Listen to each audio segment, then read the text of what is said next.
네, 안녕하세요. 이번 영상에서는 이제 20대가 외국계 기업 취업을 위해 꼭 알아야 할 세 가지에 대해서 이야기해 보려고 해요.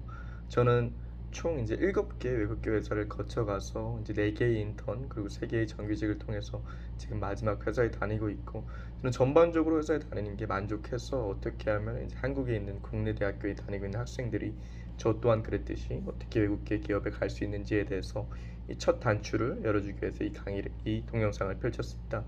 첫 번째는 이제 회사의 관련 기업 사이트 그리고 채용 사이트 링크인을 수시로 확인해라입니다. 그리고 관련 뉴스도 팔로우하고 또 하는 것이 필요합니다. 왜냐하면은 사실 외국 기업 같은 경우는 사실 정시 채용이 별로 없어요. 그래서 뭐 어떤 대규모로 사람을 채용한다던가 아니면 주기적으로 채용하는 게 많지 않은데, 수시 채용이 많은 이유는 사실 외국 기업 채용 구조가 이래서 그래요. 그래서 보통 어떤 사람의 나가거나 아니면 잘리거나 했을 때 이 사람을 빨리 리플레이스 할 수 있는 사람이 필요하기 때문에 그 당시 필요할 때마다 이제 수시 채용을 열리는 거고, 또 그렇기 때문에 수시 채용은 당장 사람이 필요하기 때문에 하루 빨리 지원하는 게 좋습니다. 그래서 만약에 인터뷰를 하기 시작하는 계기를 얻게 된다 하더라도 여기서 저는 최대한 빨리 일할 수 있고 뭐 다음 주도 일할 수 있고 내일 일할 수 있다라는 점을 많이 이제 강조를 하게 되면은 어느 정도 이점이 있다고 생각합니다. 그래서 늦게 만약에 지원하게 되면 그만큼 이제 이점이 사라지는 것이기 때문에 최대한 빨리 링크드인 관련 사이트, 뭐 채용 사이트를 확인해서 이것이 뜨게 되면은 바로 지원할 수 있게 지원하는 것이 저는 제일 중요하다고 생각합니다. 또 관심 있는 기업이랑 사이트, 링크드인으로 계속 가게 되면은 여기 관련 정보를 이제 자연스럽게 얻을 수 있어요. 뭐 예를 들어서 뭐 링크드인 같은 경우도 회사가 어떤 일을 하는지에 대해서 말해 줄 수도 있고, 만약에 근데 링크드인에 채용 공고가 너무 많이 뜬다. 뭐이 회사에서 뭐 내가 원하는 직무는 아닐지 모르지라도 뭐 A 직군이 떴고 B 직군이 떴고 C 직군이 계속 떴으면 사실 이 회사에 어느 정도 문제가 있는 것을 알 수가 있잖아요. 그래서 이런 뭐 다이렉트한 방법은 아니지만 여러 가지 방법으로 이 회사가 어떤 일을 하고 또 회사의 사람을 얼마나 자주 뽑고 이런 정보를 얻을 수 있기 때문에 계속 이런 거를 이제 즐겨찾기 해놓고 주기적으로 이제 찾아보는 게 저희는 중요하다고 생각합니다. 두 번째는 회사의 분위기를 파악해라입니다. 근데 여기서 제일 중요한 거는 모든 수를 사용해서입니다.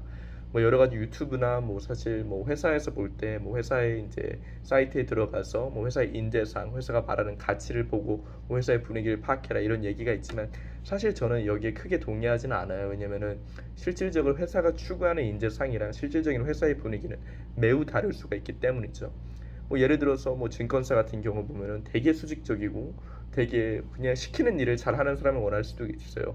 그래서 사실 회사에 가보면은 뭐 창의적인 인재, 우리는 새로운 인재를 원한다, 우리는 좀 도전할 수 있는 인재를 원한다 하지만 실질적인 회사의 분위기는 저 완전히 다를 수도 있어요. 뭐 예를 들어서 뭐 옛날에 두산의 광고 뭐 사람을 제일 중요시한다라는 게 있었지만, 사실 뭐 어느 정도 위기가 왔을 때 가장 먼저 사람을 자르고, 뭐 대한항공 경우에도 있고 뭐 우리는 땅콩 갑질합니다 이런 게 사실 회사에 인재상이 있지는 않잖아요. 그래서 어떤 것이 제일 중요하고 이런 거는 실질적으로 회사의 분위기는 회사의 사이트가 다를 수 있어요. 그래서 제가 여기 추천하는 거는 실질적인 그 회사 다니던 사람들의 이제 리뷰를 많이 보아라. 뭐 블라인드가 있을 수 있고 뭐 잡스 코리아 뭐 이런 그래서 다 이제 리뷰가 있잖아요. 실질적인 다닌 재직자들이 이 회사에 대해서 어떻게 느꼈고 지금 실질적인 회사는 어떤지 대해서 알 수 있고, 사실 저는 제일 중요한 거는 뭐 지인을 활용해 가지고 사람을 연락하는 수도 있고, 제가 아는 사람이 없다면 링크드인을 통해서 그 사람에게 이제 연락해서 실질적인 회사의 분위기를 파악하는 게 제일 중요하다고 생각합니다. 특히 외국계 다니는 회사 사람들은 대부분 다 링크드인을 많이 업데이트해요. 링크드인을 통해서 사실 구직 활동을 하기도 하고 링크드인을 꾸미는 거에 되게 진심인 사람도 많기 때문에 그 사람들에게 연락을 하면 되게 긍정적으로 받아줄 가능성이 높습니다. 저도 실질적으로 링크드인을 통해서 연락해서 그 회사의 분위기를 파악한 적이 있고, 또 여기서 제일 중요한 점은 최대한 주니어에게 연락하라는 거죠. 사실 저는 어떻게 연락했냐면, 저는 그 회사의 뭐 상무 뭐 부장, 대리한테 연락한 게 아니라 저는 그 회사에 인턴을 했던 사람에게 연락을 했어요. 그래서 실질적으로 저는 모건 스탠리 뭐 어떤 IBD 디비전에 지원했었었는데, 그쪽에 뭐 인턴을 했으면 사실 되게 신나요. 그래서 인턴들이 막 거기 올려요. 뭐 I applied for this, 뭐 I'm humbled to say I got accepted an offer. 그럼 그런 거를 되게 볼 수 있잖아요. 그럼 그 모건 스탠리 뭐 원하는 뭐 제가 지원하는 부서를 찾고 거기를 검색을 하면 알 수 있기 때문에, 그래서 그 사람한테 이제 개인적으로 연락을 했어요. 나는 뭐 서울대학교 다니는 누구인데 이 회사에 진짜 가고 싶다. 그리고 너가 한 포지션이랑 내가 한 포지션 같은 것 같다. 너는 뭐 내가 어떤 일을 했고 전반적인 회사 분위기에 대해서 궁금한데 혹시 시간을 좀 내줄 수 있냐 했을 때 그 친구가 되게 긍정적으로 반응을 해줬어요. 그래서 제가 번호를 먼저 줬고 그 친구의 연락처를 받아가지고 실질적으로 뭐 첫 번째 막 바로 질문하진 않아요. 그냥 되게 러프하게 얘기해요. 뭐 일단 그 인턴 붙은 거 되게 멋있는 것 같다. 나도 붙고 싶은데 어떻게 해서 들어갈 수 있었냐. 뭐 회사에서 어떤 일을 주로 했냐 이런 걸 물어봤고 그 다음엔 또 물어봐요. 뭐 누구 누구랑 어떤 사람이랑 일했는지 회사의 분위기는 어땠는지 조금 수직적인지 아니면 자유로운지 어떤 인재상을 원하는지 실질적으로 여기서 물어보면은 사실 회사의 사이트에서 나와 있는 인재상 이런 거는 완전히 다른 실질적인 이제 정말 중요한 데이터를 얻을 수 있죠. 제가 말하는 거는 그런 피상적인 누구나 다 아는 회사의 사이트에 가서 인재상 찾고 링크드인 가서 뭐 잡 디스크립션 찾아가지고 JD에서 무슨 일을 하지 하는 거 찾는 것보다 JD에서는 다 막 되게 엄청난 걸 할 것처럼 하지만 사실 인턴이 가든 뭐 신입이 가든 그냥 하는 게 그냥 데이터 몇 개 찾고 뭐 프린트 몇 개 하고 뭐 커피 사오고 이렇게 간단한 거일 수도 있어요. 그래서 실질적으로 거기 일했던 사람 그리고 제가 아까 말한 것 중에 제일 중요한 거는 그 중에 제일 주니어에게 연락해가지고 회사의 분위기를 파악하는 거예요.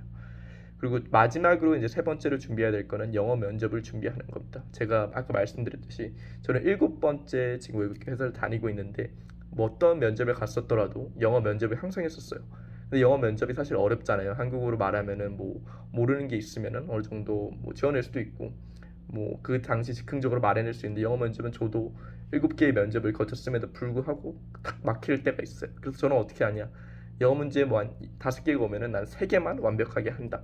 그리고 3개는 사실 뻔하게 하는 3가지 질문이 있기 때문에 그 여기에 파생 질문들만 준비해서 킬러 앤서들을 준비해 가는 거예요. 그래서 여기에 대한 답변을 완벽하게 준비해서 가고 다른 질문들은 내가 할 수 있는 데까지 최선을 다하고 그 다음에 이제 넘긴다라는 생각으로 저는 항상 영어 면접을 임할 때 이런 자세를 임해요. 그러면 여기서 가장 많이 묻는 3가지 질문이 뭐냐 했을 때 첫 번째는 Tell me about yourself예요. 뭐 여기 뭐 다른 여러 가지 뭐 파생 질문 있죠. 뭐 Walk me through your resume, 뭐 Tell me about yourself, Introduce me about yourself, how are you different from other people, other applicants. 이게 다 그냥 Tell me about yourself예요. 그래서 이 회사를 가기 위해서 내가 뭐 어떤 대학을 다녔고 어떤 전공을 공부했고 어떤 취미가 있고 어떤 인턴 생활을 했고 그래서 내가 이 회사에 가기 위해서 어느 정도 핏한 존재이다라는 거를 증명해야 되죠. 그래서 이거는 Tell me about, Introduce me about yourself을 꼭 준비해야 되는 질문 중 하나라고 생각하고 두 번째는 뭐 Why are you applying for this company? 뭐 또 다른 질문으로는 뭐 What do you know about this company? 뭐 Why Morgan Stanley? Why Google? Why Amazon? 뭐 이런 게 있겠죠. 이런 거에 대해서도 왜 이 회사에 지원하는지 아까 말했듯이 제가 이 회사에서 계속 사이트에서 확인하라고 했죠. 그 여러 가지 사이트 확인해서 들어가면은 이 회사 사이트가 지금 회사가 지금 가고자 하는 방향을 알 수 있고 뭐 회사의 분위기 아까 저희는 콜드콜을 통해서 미리 이제 이 회사의 분위기 알았죠. 그래서 이 회사에서 제가 알았던 뭐 다른 정보 중에 뭐 이 회사에 이런 분위기가 있었고 나는 이쪽에서 좀 더 나의 성향과 맞는 것 같다라고 해서 또 얘기할 수도 있겠죠. 그리고 마지막으로는 What is your strengths and weaknesses? 이런 건 또 파생 질문에 어떤 게 있을 수 있냐면은 뭐 What kind of obstacles did you overcome? 뭐 What kind of obstacle you weren't? What's your biggest failure? What's your greatest accomplishment? 이거 다 약간 그 하나의 질문인데 다 파생되는 질문이죠. 그래서 내가 이때까지 뭐 What's your strengths 해도 제가 이전에 했던 경험 중에서 뭐 어떻게 극복했다, 내가 엄청난 대단한 업적을 이뤘다라는 걸 얘기하는 게 strengths잖아요. 그래서 strengths 얘기할 때는 항상 자기의 example을 준비해야 되기 때문에 이게 한 큐로 준비될 수 있는 거죠. 그래서 그 제가 말씀하신 큰 3가지 이제 첫 번째 관심 있는 기업 사이트 그리고 링크드인을 수시로 확인하고 관련 뉴스도 팔로우해라.